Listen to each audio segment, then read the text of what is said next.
Hey guys, my name is X Factor. I hope you're having a great day, and I don't want you to think that I've forgotten about you. It's been an extremely stressful and crazy last couple of weeks.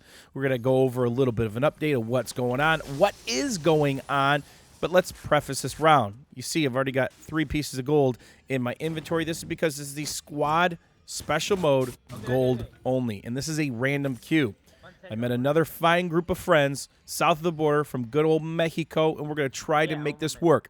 English is slim to none, and of course the communication is kind of lacking, but they were able to clue me in multiple times if I wasn't able to figure out where the shots were coming from, because of course if a deagle's popping off, you can hear that from about 3.5 miles away.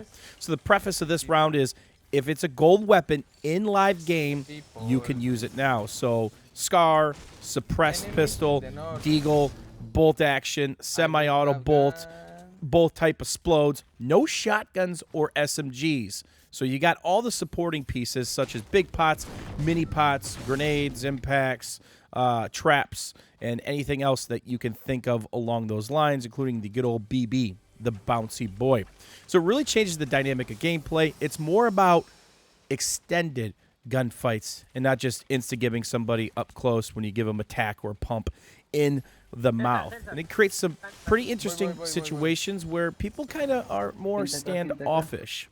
So for those of you who did not know, I've been moving. We decided to get a new house, and that's where this video is coming to you from. I finally got all my equipment set up. We've been streaming over the last couple of days over on Facebook, setting stuff up, and that's part of the bad news. Not only was the move absolutely ridiculous, and we actually still have a 3.5 car garage full of stuff that we're trying to get out of boxes and into the house, but there were some complications. Anytime you set up all of this equipment, sometimes things default back to basic settings. And I use OBS on the 6950X streaming PC, and I also use OBS on the 6900K Zydex gaming PC.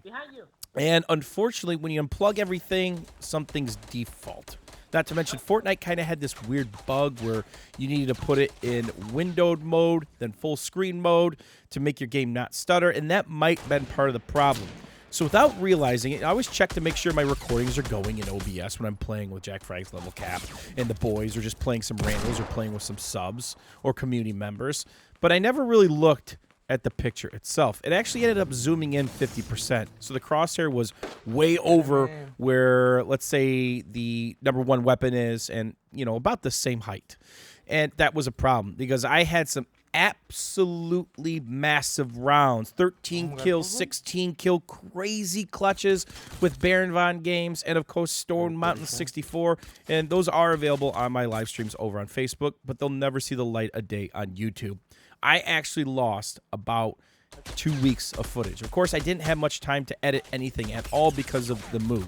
You know, you're constantly unboxing stuff, you're constantly getting furniture in place, or Mrs. X Factor might not like what room it's in. You got to move it or angle it, and all the entertainment centers, everything being hooked up. Not to mention that we painted the offices downstairs. There will be a studio tour coming. One of the biggest draws to this house is it's an electrical dream. There are dual 200 amp breakers, and they're completely full. The 2 rooms that I'm in the basement are sound dampened, insulated with a drop ceiling, and there's about 8 to 9 breakers between the 2 rooms. So I can actually have all my computers plugged in on separate breakers and keep everything split up so I'm not overwhelming an outlet. But when something like that happens, whenever you get into a new situation, sometimes you get some hum or some buzz or some EMI, electromagnetical interference. And that's normal. Had it at the old house, have it in the new house. But recently I've upgraded to 1/4-inch jacks. I'm pretty much everything in my audio signal, going from my mixer to my compressor to my Roland VT3, which is the voice changer. And I've got a little bit of a new buzz. So I had to order another 1/4-inch buzz buster from Amazon, and that will be here tomorrow. So we've been tweaking that. I've got everything wired up. It is an absolute spaghetti monster. It's not done yet, but give me a couple weeks, and we'll have more surprises for on the live stream, as I have enough space to do 2 separate green screen areas and room for shenanigans. So sorry for the lack of footage. I apologize for losing all this footage, as I should have been more diligent and checked. But good things will be coming soon, not only to Facebook, but of course YouTube getting back on track and even mixing up a little bit of Battlefield toys. If you guys have any questions or comments, leave them down below. As always, thanks for watching. Thanks for hanging out. Thanks for your patience, and we'll see you soon. Sí, César, solo conmigo gana César.